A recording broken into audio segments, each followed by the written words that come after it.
ശാസ്താവ് സ്വപ്നത്തിൽ വന്നുവെന്നും ഒന്നും കൊടുക്കാനില്ലാത്തതുകൊണ്ട് കമ്പം ധാന്യം അത് കൊടുത്തുവെന്നും അങ്ങനെ അതിൽ സന്തുഷ്ടനായെന്നും പിന്നെ ഞാൻ അടിമയെ അവിടെ നിന്നോളാമെന്നൊക്കെ പറഞ്ഞ കഥകളുണ്ട്. ഹരിവരാസനം ഒറിജിനൽ തമിഴിലാണ് എഴുതിയത്. പക്ഷേ സംസ്കൃതത്തിലാണെന്നൊരു വായ്മൊഴിയുണ്ട്. ഹരിവരാസനം 30 വയസ്സുള്ള ഗർഭിണിയായ ജാനകിയമ്മ ഇത് എഴുതി എന്നാണ് അവരുടെ കുടുംബത്തിന്റെ അവകാശവാദം.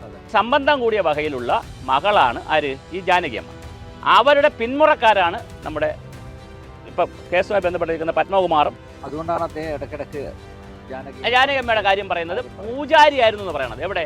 എൻ്റെ അപ്പൂപ്പൻ പൂജാരിയായിരുന്നു. അല്ല, അപ്പൂപ്പൻ പൂജാരി അല്ല. ചരിത്രത്തെ വല്ലാതെ വളച്ചാലും ഒടിയൂല.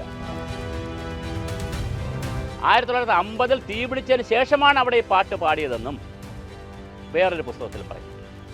മൊത്തത്തിലൊരു കൺഫ്യൂഷൻ ഉണ്ട്. നമുക്ക് വേണമെങ്കിൽ വിശ്വസിക്കാം, വിശ്വസിക്കാതിരിക്കാം. അതാണല്ലോ ഹിന്ദു മതത്തിൻ്റെ ഏറ്റവും വലിയ സൗന്ദര്യം. ശബരിമല ക്ഷേത്രം ആരുടേതാണ്? നമ്മൾ അവിടെ നിന്നാണല്ലോ തുടങ്ങിയത്. ശബരിമല ക്ഷേത്രം എല്ലാവരുടേതുമാണ്. അടുത്തൊരു പോയിന്റ്, എന്നാൽ ഇപ്പോൾ അത് അന്വേഷിക്കാവോ? അന്വേഷിച്ചുകൂടാ.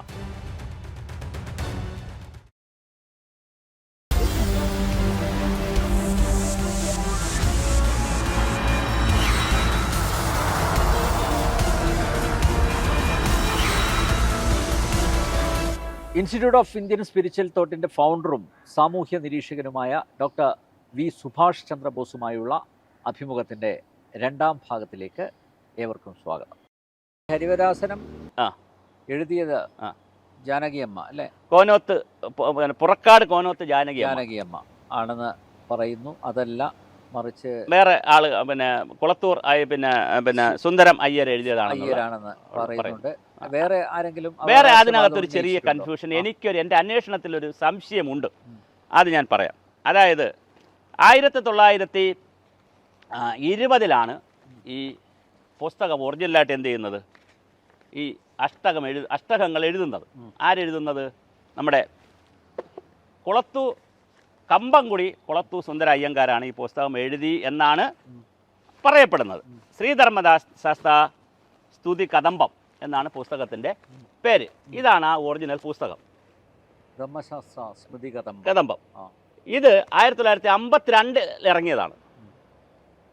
എഴുതിയത് എപ്പോഴും 20 72 ഇറങ്ങി. തിരുവനന്തപുരത്തുള്ള ഇതിറക്കിയിരിക്കുന്നത് SS നാരായണ അയ്യരാണ്. ഇദ്ദേഹത്തിൻ്റെ മകനുമായിട്ട് ഞാൻ സംസാരിച്ചിരുന്നു. ഞാൻ എൻ്റെ ഒരു അന്വേഷണ കൗതുകം കൊണ്ട്, ഞാനൊരു ബേസിക്കലി സയൻറ്റിസ്റ്റ് ആയതുകൊണ്ടായിരിക്കും അങ്ങനെ ചിന്തിച്ച് പോകുന്നത്. റിസർച്ചാണല്ലോ നമ്മളെ പണി. ഈ അയ്യരുടെ മകനുമായി ഞാൻ സംസാരിച്ചിരുന്നു. അപ്പോൾ അച്ഛൻ ഇങ്ങനെ ഇറക്കിയ കഥയൊക്കെ പറഞ്ഞിരുന്നു.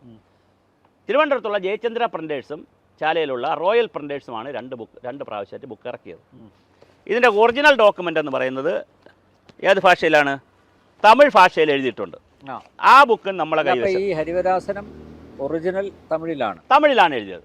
പക്ഷേ സംസ്കൃതത്തിലാണെന്നൊരു വായ്മൊഴിയുണ്ട്. പക്ഷെ അതിനെ സംബന്ധിച്ച് എന്തില്ല. അല്ല, പക്ഷെ നമ്മളിപ്പോൾ പാടി കേൾക്കുന്നുണ്ടല്ലോ, അത് മലയാളത്തിൽ. ആ മൊഴിമാറ്റം നടത്തിയത് ഇയാൾ തന്നെ, ഇദ്ദേഹം തന്നെ, സുന്ദരം തന്നെ, അല്ലാതെ ജാനകിയമ്മ അല്ലല്ല. അത് ഞാൻ പറയാം, കഥ പറയാം. ഇതാണ് തമിഴ് പുസ്തകം. ഇത് വാങ്ങിച്ചതല്ല, മാർക്കറ്റിൽ വാങ്ങിക്കുന്നതല്ല, അല്ലാതെ എടുക്കുന്നതാണ്. ശാസ്താക്ഷേത്രമാണല്ലോ ശബരിമല ഒറിജിനലിൽ പറയുന്നത്. പിന്നെ അയ്യപ്പൻ മണികണ്ഠൻ വിലയിച്ചു, അതൊക്കെയാണല്ലോ കഥകൾ വരുന്നത്. പന്തള രാജാവിൻ്റെ കഥയൊക്കെ പിന്നല്ലേ വരുന്നത്. ശാസ്താവെന്ന് പറയുന്നത്, ഈ ശാസ്താക്ഷേത്രം ഒറിജിനലിൽ വരുന്നത് കുറച്ചുകൂടി അന്ന് തിരുനെൽവേലി തമിഴ്നാട്ടിലല്ല, കേരളത്തിൽ കിടക്കുന്ന സ്ഥലമല്ലേ. പിന്നെയല്ലേ കന്യാകുമാരി തമിഴ്നാട്ടിലേക്ക് പോയത്. തിരുനെൽവേലിയിലെ കമ്പംകുടി എന്ന് പറയുന്ന കല്ലടക്കുറിച്ചിയിൽ, തിരുനെൽവേലിക്ക് 8 കിലോമീറ്റർ അപ്പുറത്തുള്ള കല്ലടക്കുറിച്ചി എന്ന് പറയുന്ന ഗ്രാമത്തിൽ കമ്പംകുടി എന്ന് പറയുന്ന ഒരു ഫാമിലിയുണ്ട്. 18 അഗ്രഹാരവും ഉണ്ട് അവിടെ. ബ്രാഹ്മണ അയ്യർമാരുടെ ഫാമിലിയാണ്. അവിടെ ഒരു ദിവസം അവരൊരാൾ സ്വപ്നം കണ്ടുവെന്നും അവിടെ ഇങ്ങനെ ശാസ്താവ് സ്വപ്നത്തിൽ വന്നുവെന്നും വൈകുന്നേര സമയമായതുകൊണ്ട് ഒന്നും കൊടുക്കാനില്ലാത്തതുകൊണ്ട് കമ്പം ധാന്യം, അവിടെ ഉണ്ടായിരുന്ന പുല്ല് പോലത്തെ ഒരു ധാന്യമുണ്ട്, അത് വെച്ച് കഞ്ഞി ഉണ്ടാക്കാൻ പറ്റും, അത് കൊടുത്തുവെന്നും അങ്ങനെ അതിൽ സന്തുഷ്ടനായെന്നും പിന്നെ ഞാൻ അടിമയെ അവിടെ നിന്നോളാമെന്നൊക്കെ പറഞ്ഞ കഥകളുണ്ട്. അവിടെയുള്ള ആളാണ് ആര്? ഈ നമ്മുടെ സുന്ദരം അയ്യ. ഇവർ ഒരു 300 വർഷങ്ങൾക്ക് മുമ്പ് കുറേ അധികം ആളുകൾ അമ്പലപ്പുഴ, കുളത്തൂപ്പുഴ, ഈ പറയുന്ന സ്ഥലങ്ങളിലൊക്കെ, ശാസ്താംകോട്ട, ഈ സ്ഥലങ്ങളിലൊക്കെ വന്ന്, ചേലക്കര, തൃശ്ശൂർ ചേലക്കരയൊക്കെ വന്ന് താമസിച്ചു. അതിൽ അമ്പലപ്പുഴക്കാർ ഇപ്പോഴും ഉണ്ട്, അതിൻ്റെ കുടുംബക്കാർ ഇപ്പോഴും ഉണ്ട് അവിടെ. ഇവർ താമസിച്ച കൂട്ടത്തിൽ അമ്പലപ്പുഴയും വന്നിരുന്നു. അമ്പലപ്പുഴ വന്നപ്പോഴാണ് ഈ ഹരിവരാസനം എഴുതി എന്ന് പറയുന്നത്, ലോകമറിയുന്നത് ഒരു ഡോക്ടർ സുരേഷ് മാധവൻ എന്ന് പറയുന്ന ഒരു മലയാള അധ്യാപകനാണ് ആദ്യമായി ഒരു ലേഖനം കൊണ്ടുവരുന്നത് പുറത്ത്. ആ ലേഖനം കൊണ്ടുവന്നപ്പോൾ അദ്ദേഹത്തിൻ്റെ ഒരു കൗതുകം, എന്നെപ്പോലൊരു കൗതുകത്തിൽ തുടങ്ങിയാണ്. അദ്ദേഹമായിട്ട് ഞാൻ സംസാരിച്ചിരുന്നു. കൗതുകത്തിൽ തുടങ്ങിയിട്ട് അദ്ദേഹം പലരെയും അന്വേഷിച്ച് എവിടെ എത്തി, ഈ ഹരിവരാസനത്തിൻ്റെ ട്രസ്റ്റിൻ്റെ ഇപ്പോഴത്തെ നേതാവായിട്ടുള്ള മോഹനൻ നായർ എന്ന് പറഞ്ഞ ആളിൻ്റെ അടുത്ത് എത്തി. അദ്ദേഹം ചാനലിലൊക്കെ ദൂരദർശനിലൊക്കെ പ്രവർത്തിച്ചിരുന്ന ഒരാളാണ്. അദ്ദേഹത്തിൻ്റെ അടുത്ത് എത്തുന്നു. അപ്പോൾ അദ്ദേഹം വഴി അദ്ദേഹത്തിൻ്റെ അമ്മുമ്മയുടെ അടുത്ത്, ഭാരതി അമ്മ ബാലാമണി അമ്മയുടെ അടുത്ത് അമ്മയോ അടുത്ത് എത്തുന്നു. അവരും പറയുന്നു ഒരു പേജ് ആരെഴുതി വെച്ചിട്ടുണ്ടായിരുന്നു, ഈ പുറക്കാട് കോനോത്ത് ജാനകി അമ്മ ഒരു പേജ് എഴുതി വെച്ചിരുന്നു, അതാണ് ഈ പാട്ടെന്ന് അവർ പറഞ്ഞു. അങ്ങനെ ഈ സുരേഷ് മാധവൻ എന്ത് ചെയ്തു, അത് പബ്ലിസിറ്റി കൊടുത്തു. അത് 1923 എഴുതിയെന്നാണ് പബ്ലിസിറ്റി. അപ്പോൾ 2023 ആയപ്പോൾ എന്തായി, 100 വർഷമായി. അതിൻ്റെ വാർഷികാഘോഷം വ്യാപകമായി ഹരിവരാസന ട്രസ്റ്റ് നടത്തി. ഈ സമയത്ത് ഈ ഇവരുടെ ബന്ധുക്കൾ, ഈ കുളത്തൂർ സുന്ദര അയ്യരുടെ ബന്ധുക്കൾ മദ്രാസിലും കൽക്കട്ടയിലും ബോംബെയിലുമായിട്ട് ജീവിച്ചിരിപ്പുണ്ട്. ഞാൻ അവരുമായിട്ട് എല്ലാം സംസാരിച്ചു. അതിൽ ഒരു മകൾ മാത്രമാണ് ഇപ്പോൾ ജീവിച്ചിരിക്കുന്ന, ഗോമതി അമ്മ എന്ന് പറയുന്നത്. ബാക്കിയെല്ലാവരും മരിച്ചുപോയി, എല്ലാം പഴയ കഥകളല്ലേ. അപ്പോൾ ആ അമ്മ വളരെ പ്രായമുള്ളതാണ്. അമ്മയോടൊക്കെ ഞാൻ അമ്മ പക്ഷേ വിവാദങ്ങളിലൊന്നും ഇടപെട്ടിട്ടില്ല. അമ്മ കുറച്ച് കാര്യങ്ങൾ എനിക്ക് പറഞ്ഞു തന്നു. ഇവർ ബന്ധുക്കളെല്ലാവരും എന്നോട് പറഞ്ഞത് ഒരു വിവാദത്തിനുമില്ല, ഒരു തർക്കത്തിനുമില്ല. പക്ഷേ പഴയ കഥകളൊക്കെ അവർക്കറിയാവുന്ന കഥകളൊക്കെ അവരെനിക്ക് പറഞ്ഞു തന്നു. കുറേ രേഖകൾ വായിച്ചു തന്നു. അവർ കൊണ്ട് കേസ് കൊടുത്തു. എവിടെ? മദ്രാസ് ഹൈക്കോടതി കൊണ്ട് കേസ് കൊടുത്തു. ഇത് ഞങ്ങളുടേതാണ്, ഒരു കാരണവശാലും ട്രസ്റ്റ് എന്ത് ചെയ്യരുത്, മുമ്പോട്ട് പോകരുത്. അപ്പോൾ ഇതിനെ സംബന്ധിച്ച് ഞാൻ എൻ്റെ യൂട്യൂബ് ചാനലിൽ ബന്ധപ്പെട്ട് ഒരു വീഡിയോ ചെയ്തു. അപ്പോൾ എനിക്ക് സംശയം വെച്ചാണ് ചെയ്തത് ആരെന്നുള്ളത്, രണ്ടുപേരും ആവാമെന്ന് പറഞ്ഞു. അപ്പോൾ ഒരുപാട് ആളുകൾ എനിക്ക് റിപ്പോർട്ടുകൾ അയച്ചു തന്നാണ് ഞാൻ ഫൈനലായിട്ട് ഈ ഡെസ്റ്റിനിയിൽ എത്തിയത്, ഇവിടെ എത്തുന്നത്. അപ്പോൾ 1923 30 വയസ്സുള്ള ഗർഭിണിയായ ജാനകി അമ്മ ഇത് എഴുതി എന്നാണ് ആരുടെ അവകാശവാദം? അവരുടെ കുടുംബത്തിൻ്റെ അവകാശവാദം.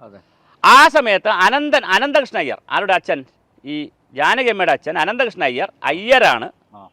അയ്യരായിട്ടുള്ള അച്ഛൻ്റെ സംബന്ധം, പഴയകാലത്ത് നമ്മൾ സംബന്ധം ഉണ്ടല്ലോ, മറ്റ് നായർ സമുദായത്തിൽ സംബന്ധം കൂടാറുണ്ട്.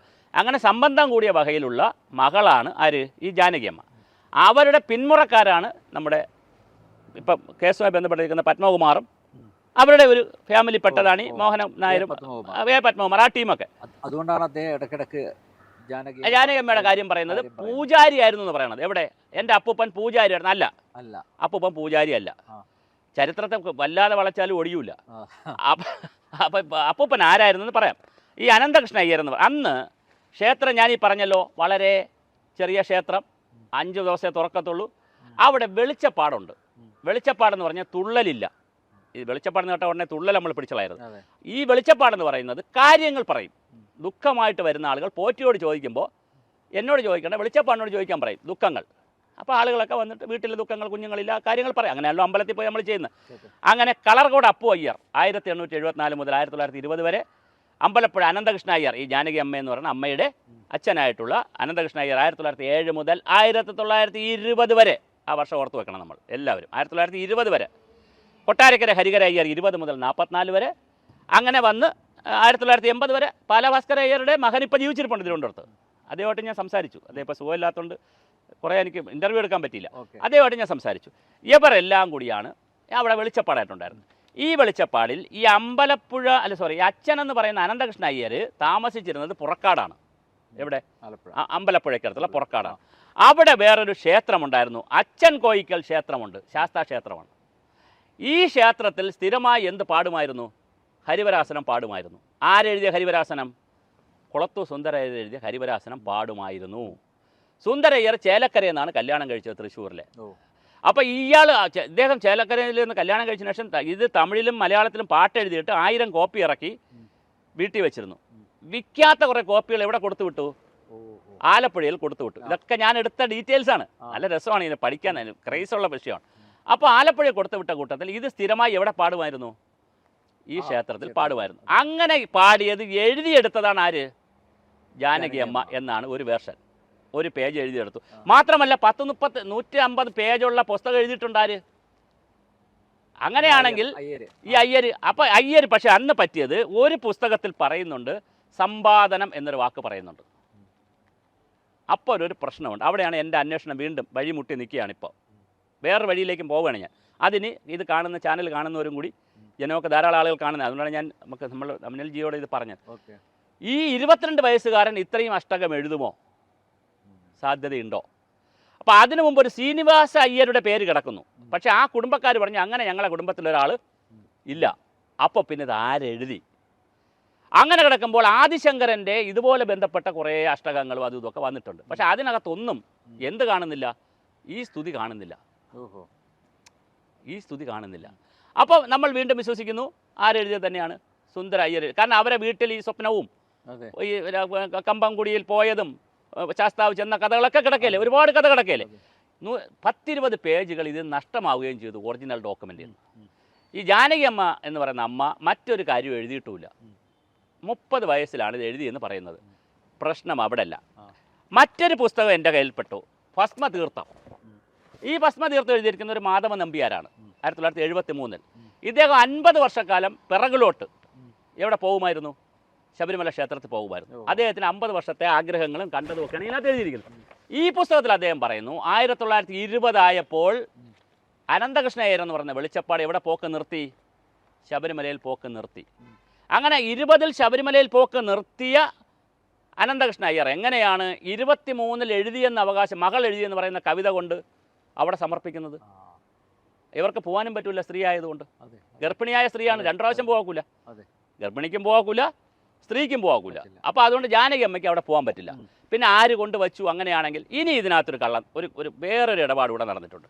ഈ ഹരിവരാസനം പാട്ട് പാടുമ്പോൾ സ്വാമി അയ്യപ്പ എന്നുള്ള ഭാഗമൊന്നും ഇല്ല ഈ പാട്ടിൽ. ഇത് അഷ്ടകമാണല്ലോ, അപ്പോൾ ഒറിജിനൽ സ്തോത്രമാണിത്. അപ്പോൾ ഇത് ഈ അമ്മ പറയുന്ന പാട്ടിൽ ഹരിവരാസനം സ്വാമി, അങ്ങനെ ഓരോ വാക്ക് കഴിയുമ്പോൾ ഒരു സ്വാമിയുണ്ട്. ഈ സ്വാമി ആരെഴുതി ചേർത്തു? ഒറിജിനൽ പാട്ടിൽ അതില്ല.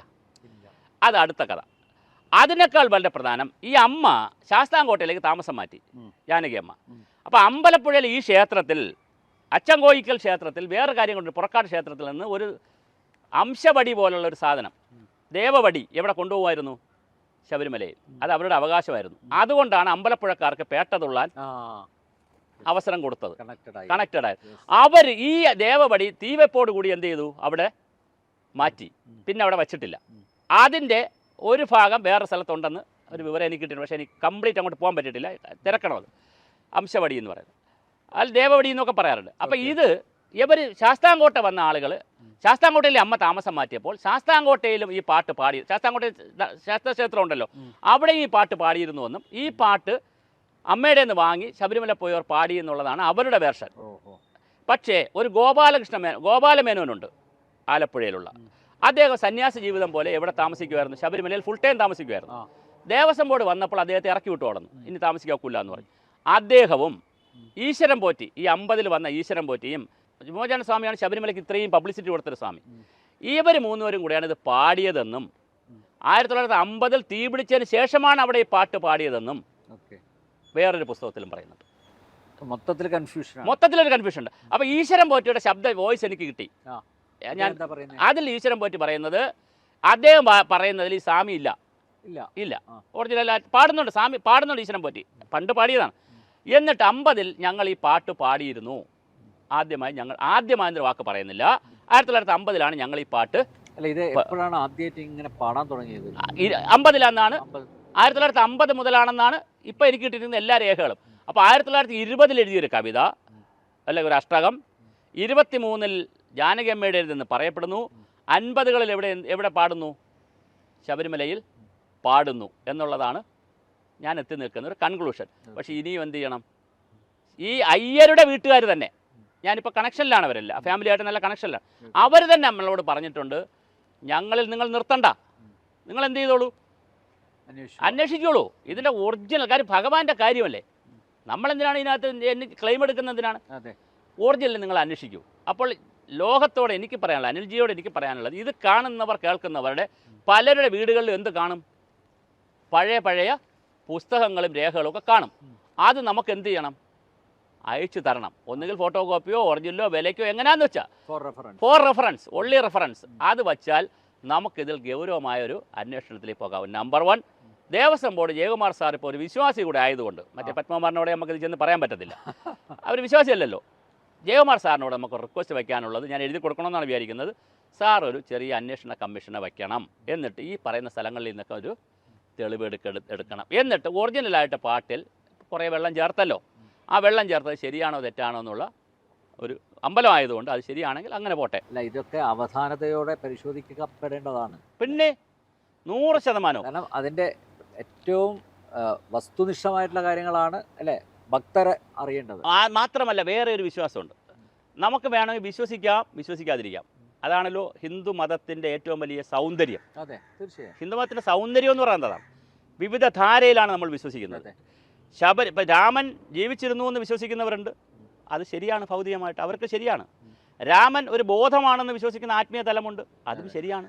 രാമൻ ഒരു അവതാരമാണെന്ന് വിശ്വസിക്കുന്ന ചിന്തയുണ്ട്, അതും ശരിയാണ്. ഞാൻ ചില ക്ഷേത്രങ്ങളിൽ, ഞാൻ ഈ രംഗത്ത് പുതിയ ആളാണല്ലോ, അനിൽജിക്ക് അറിയാലോ, വളരെ പുതിയ ആളാണ്. പക്ഷെ ഞാനും ഒരുപാട് ക്ഷേത്രങ്ങളിൽ പോയി പ്രഭാഷണങ്ങൾ നടത്തിയിട്ടുണ്ട്.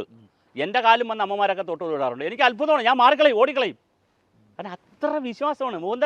മുകുന്ദൻ സിനിമയിൽ അഭിനയിച്ച് കഴിഞ്ഞപ്പോൾ, മാളികപ്പുറത്തിൽ അഭിനയിച്ച് കഴിഞ്ഞപ്പോൾ അയാൾ ചെന്നപ്പോൾ അമ്മമാരൊക്കെ എന്ത് ചെയ്തു?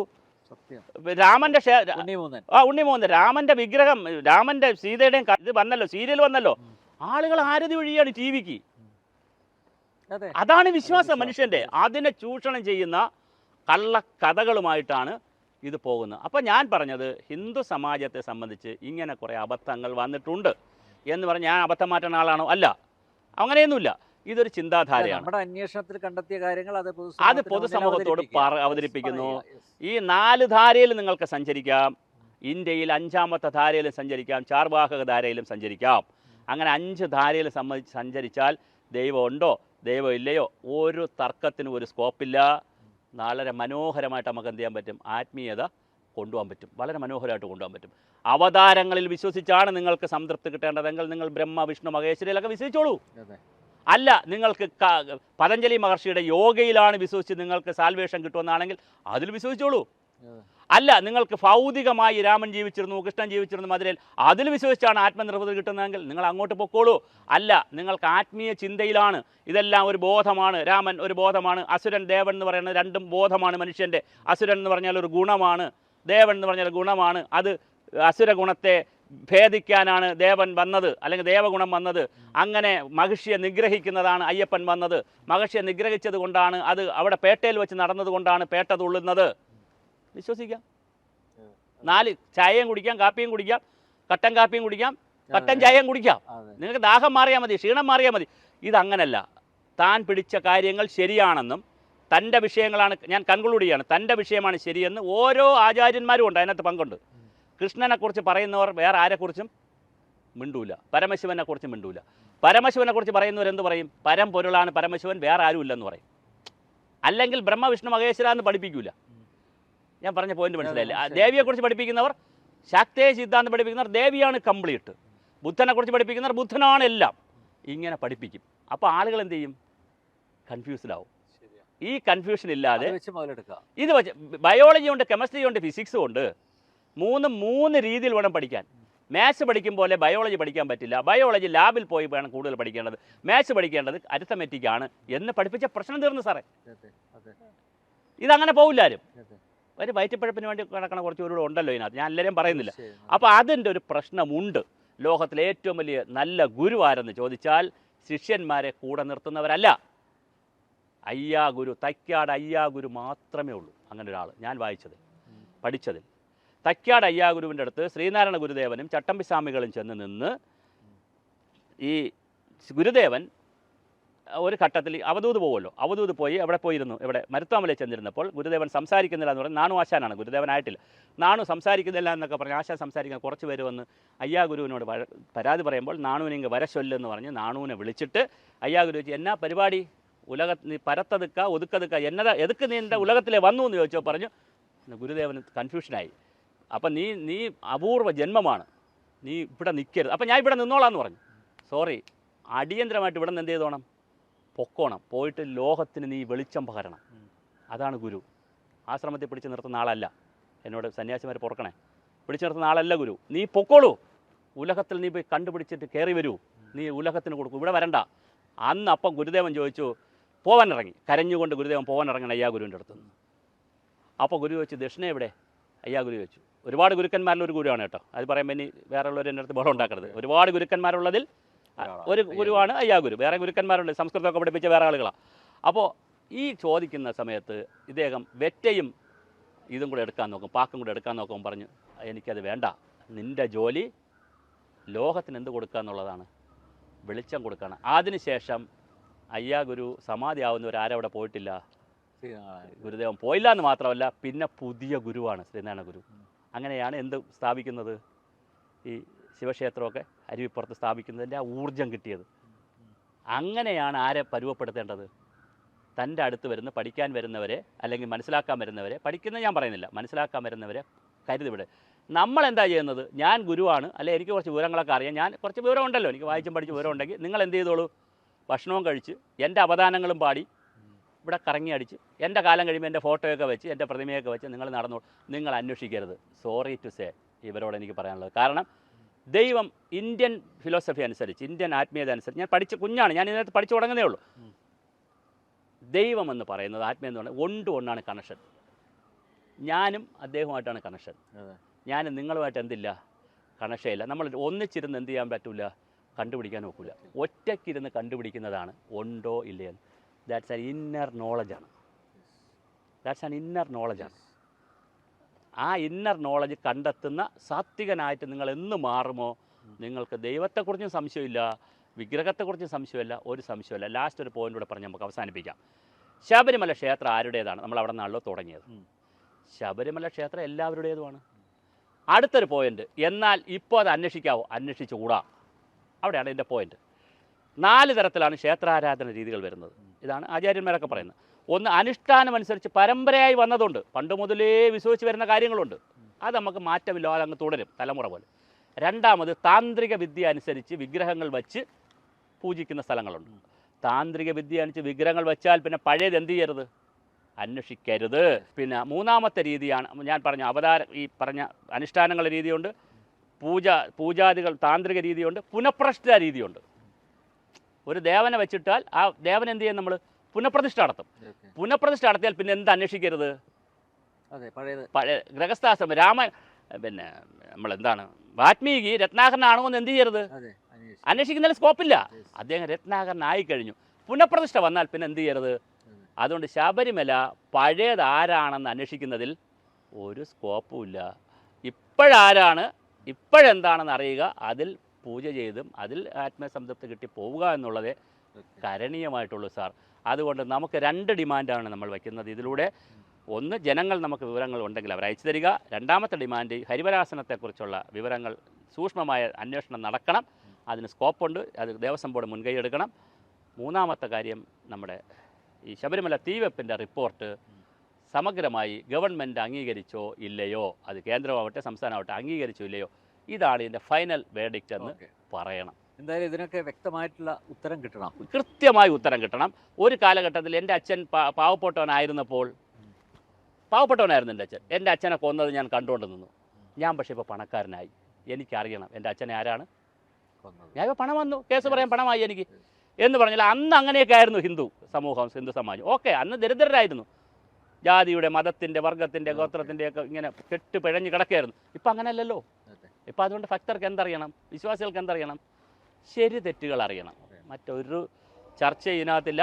ഇതറിയണമെന്ന് ഹിന്ദു മാത്രമല്ല പറയുന്നത്, ലാസ്റ്റ് വേർഡ് അതാണ്. ഹിന്ദു മാത്രമല്ല പറയുന്നത്, ഇവിടുത്തെ ബഹുഭൂരിപക്ഷം വരുന്ന അയ്യപ്പ വിശ്വാസികളും വിശ്വാസമില്ലാത്തവരും, ഈ പാട്ടിൻ്റെ കാര്യം പറഞ്ഞ കണക്ക് പാട്ടിനില്ല വിശ്വാസമില്ലാത്തവരൊക്കെ പിന്താങ്ങിയല്ലോ, അതുകൊണ്ട് എല്ലാവരും പിന്താങ്ങുന്നൊരു വിഷയമാണ്. ശബരിമല അയ്യപ്പനെ ക്ഷേത്രം തീ വെച്ചതാരാണ്, ഹരിവരാസനം ഒറിജിനലായിട്ട് എഴുതിയതാരാണ്. ഇതൊക്കെ എന്തായാലും താങ്കളുടെ അന്വേഷണം തുടരുക. ഓക്കെ, നമുക്ക് അവസാനം ഒരു സത്യത്തിൽ എത്താൻ സാധിക്കുമെന്ന് പ്രത്യാശിക്കാം. തീർച്ചയായിട്ടും.